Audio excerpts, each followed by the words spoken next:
አብይ ጾምን የምንጾመው የት ለመድረስ ነው? መቼስ 40 ቀን እየጾምን 40 ቀን ጾመን የት ነው የምንደርስ? ምንድን ይባላል መሰላችሁ? መንገድ የሚሄድ ሰው መጀመሪያ ማወቅ ያለበት የት እንደሚሄድ ነው። የት እንደሚሄድ ማወቅ አለበት። ከዚያ ቀጥሎ ደግሞ በየት በኩል እንደሚሄድ ያጠናል። መቼ እንደሚሄድ ደግሞ ያጠናል። እነዚህን ሶስቱን ሲያውቅ ደግሞ የት እንደሚሄድ፣ በየትኛው በኩል ቢሄድ እንደሚያዋጣው፣ መቼ መሄድ እንዳለበት ከወሰነ በኋላ ደግሞ እንዴት እንደሚሄድ ደግሞ ምን ይላል? ይወስናል።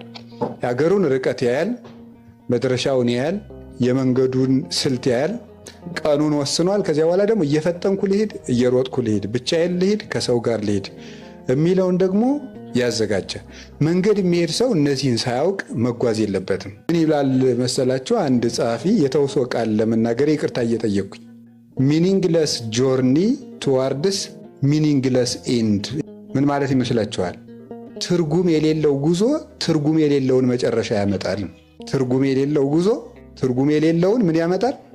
መጨረሻ ያመጣል። ወይም ደግሞ ትርጉም የሌለው ጉዞ መጨረሻውም ትርጉም የለውም። መጨረሻው የሚያምረው ጉዞ ሲታወቅ ነው። ያላወቁት መንገድ ካወቁት ሀገር አያደርስም። ካወቁት ሀገር የሚያደርሰው ባወቁት መንገድ ይሄዱ እንደሆነ ነው። የሚኬድም የምንሄድበት ዓላማ ሲሄድ ነው። ወይ ቃል እንሰጥ፣ ወይ ቃል እናመጣ፣ ወይ ልንኖር፣ ወይ ሰው ልናደርስ፣ ወይ የምናገኘው ነገር ሲኖር ነው። ዝም ብሎ መጓዝ የነፋስ ጉዞ ነው፣ ወይም የውሃ ጉዞ ነው። ውሃ ሂዶ ሂዶ ሂዶ ሂዶ ለራሱ የሚጠቀመው ነገር የለም።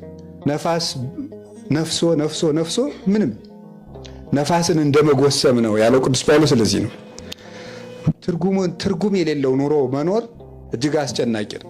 ስለዚህ ስንኖር ለምናደርገው ነገር ሁሉ ለምን እንደምናደርገው ግንዛቤም አይምሮም ዓላማም ሊኖረን ይገባል። አብይ ጾምም ዓላማ ያለው ጾም ነው። ለምንድን ነው የምንጾመው? ምንድነው? የት ነው የምንደርሰው? ጾመን የት ነው የምንደርሰው? ጾመን የት እንደርሳለን የሚለውን ስናውቀው፣ የምንደርስበትን ስናውቅ አካሄዳችንም እናሳምራለን ማለት።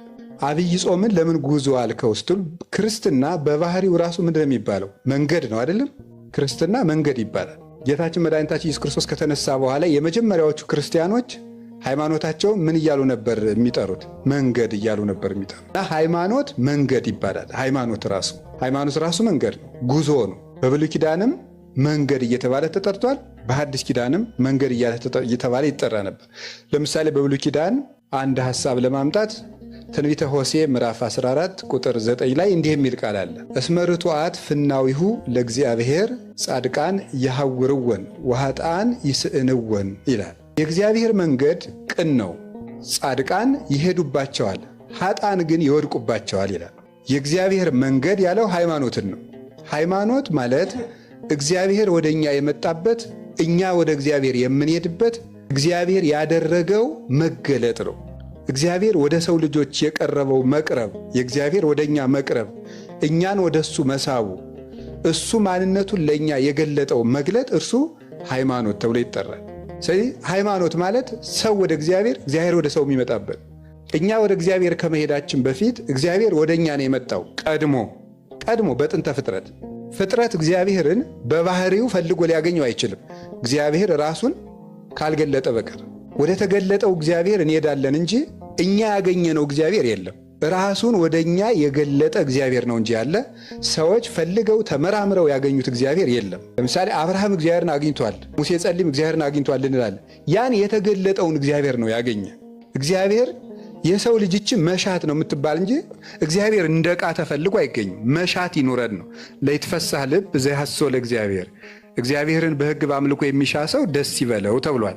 እግዚአብሔርን እንፈልገዋለን። የምንፈልገው መሻታችን ነው እንጂ እንደ ዕቃ እግዚአብሔር እንደዚህ ተደርጎ እግዚአብሔር የሚባል አካል አገኘው እንደዚህ ያለ ነው የሚባል አይደለም። ራሱን ነው እግዚአብሔር ለሰው ልጆች የገለጠ። ያ የተገለጠው እግዚአብሔር ወደ እኛ ራሱን የገለጠበት መንገድ ሃይማኖት ይባላል። እኛ ደግሞ እሱን ያን የተገለጠውን እግዚአብሔር አንድነቱን ሦስትነቱን አምነን የምንሄድበት ደግሞ መንገድ እርሱ ደግሞ ሃይማኖት ይባላል። ስለሱ የተቀበልነውን እውነት ተቀብለን ወደ እሱ የምንሄድበት ጎዳና እሱ ሃይማኖት ይባላል። ጌታችን መድኃኒታችን ኢየሱስ ክርስቶስ ወደዚህ ዓለም ምን አለ ነው የተባለው? ብሉይ ኪዳን ላይ ራሱ እግዚአብሔር አመጋገቡ ሰዎችን ሲመግብ የመንገድ ሥራ ነበር የሚሰራው አይደለም? እግዚአብሔር በገነት ምን ሲል ሰማ አዳም ነው የሚለው? ሲንቀሳቀስ ሰማ አይደለም የሚለው? እግዚአብሔር በገነት ሲንቀሳቀስ ሲያንኮሻኩሽ አዳም ሰማው ይላል። ከዚያ አብርሃም ላይ ስትደርሱ ምን በል ነው ያለው? ከዘመዶች ተለይተህ ምን በል ነው? ሂድ። መንገድ ነው አሁንም እግዚአብሔር የሚያሳየው ማለት ነው። መንገድ ነው የሚያሳየው። ወደ ግብፅ ምን አትበል፣ አትሂድ። መንገድ ነው ይሄ። ያዕቆብ ከየት ወደ የት ነው ሄደው? ከከነዓን ወደ ሶርያ ሄደ አይደለም? አሁንም ደግሞ ምንድን ነው ያለው እግዚአብሔር? ወደ ቤቴል ምንድን እንበል ነው ያለው? ተመለስ፣ ሂድ ነው የሚለው እግዚአብሔር ያዕቆብን። ከዚያ በኋላ ደግሞ ከወለደ በኋላ በሀገሩ መኖር ከጀመረ በኋላ ወደ ግብፅ ምን በል ነው ያለው? ሂድ፣ ወደ ግብፅ ውረድ። አሁንም ከግብፅ ወጡና የ40 ዓመቱ የእግዚአብሔርና የሰው ልጅ ግንኙነት የምን ግንኙነት ነበረ? የመንገድ ላይ ግንኙነት ነበረ። የመንገድ ላይ ግንኙነት ነበረ። ስለዚህ እግዚአብሔር የመንገድ አምላክ ነው ማለት ነው። እኛም መንገደኞች ነን ማለት። እግዚአብሔር ደግሞ የመንገዳችን መሪ ነው። ስለዚህ ቅዱስ ዳዊት ምን አለ? ምርሃኒ እግዚኦ ፍኖተከ እንተ ባቲ አሐውር፣ አቤቱ የምሄድባትን መንገድ ምራኝ ብሎ ይጸልይ ነበር። አርት ፍኖቴ ወሁረቴ፣ መንገዶችን አቅናልኝ አካሄዴንም አሰማምርልኝ ያለ ይለምነው ነበር። ስለዚህ አባቶቻችን ወደ እግዚአብሔር የሄዱበት ነበር። አምላኬ አምላኬ ገይሳቤከ፣ አምላኬ ፈጣሪ ወደ አንተ ምን እላለሁ ነው? እገሰግሳለሁ። ጸማት ነፍሴ አንተን ተጠማች። ማይዜ እበጽሕ ወእሬ ገጾ ለአምላኬ፣ ደርሼ የፈጣሪን ፊት የማየው መቼ ነው? ጉዞ ነው። ወደ ሰማይ የሚደረግ ጉዞ፣ መቃተት፣ ናፍቆት ነው ሃይማኖት። ወደምንፈልጋት ወደ ነፍሳችን መዳረሻ ወደባችን ስለሆነ ከጥፋት አድኖ የሕይወት ወደብ ወደሚሆነን ወደ ክርስቶስ የሚደረግ ጉዞ ነው ሃይማኖት። ከዛ ጌታችን መድኃኒታችን ኢየሱስ ክርስቶስ ወደዚህ ዓለም መጣ። ይኸው መንገድ ነው። ይህም እኮ እግዚአብሔር ከሰማይ ወደ ምድር መጣና እናቱ የወለደችው የት ላይ ነበር የወለደችው? መንገድ እየሄደች ነው የወለደችው። ቤተልሔም ላይ መንገድ ልትቆጠር ሄዳ እዚያ መንገድ ላይ ነው የተወለደ። እንደተወለደ ምንድን ነው ያደረገው? መንገድ ነው የጀመረው። ወዴት ነው ሄደው? ወደ ግብፅ ነው ሄደው። ግብፅ ተመልሶ ወዴት ነው ሄደው? መንገድ ነው ሄደው። የት ነው ሄደው? ናዝሬት። በናዝሬት ሲያድግ ምን እያደረገ ነው ያደገ?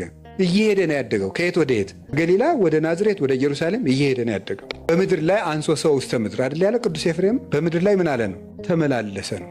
ሊጠመቅ ምን አለ? ሆረ ኢየሱስም ገሊላ ሀበ ዮሐንስ፣ ሄደ። 40 ቀን ሲሞላው ሊጾም ወደ ምድረ በዳ ምን አለ?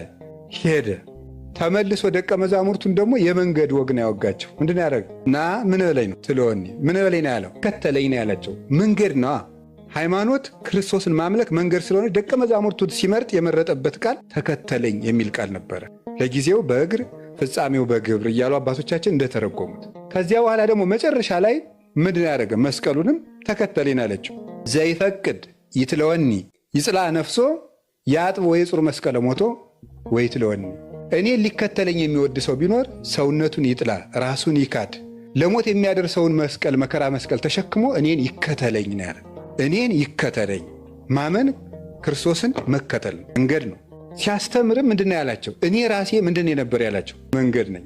አነ ውእቱ ፍኖተ ጽድቅ ወሕይወት፣ እኔ የሕይወት መንገድ ነኝ ነበር ያላቸው። ዮሐንስ 14:6 ሄደን የምንደርሰው ስትለው ሕይወት እኔ ጋር ነው የምትደርሱት።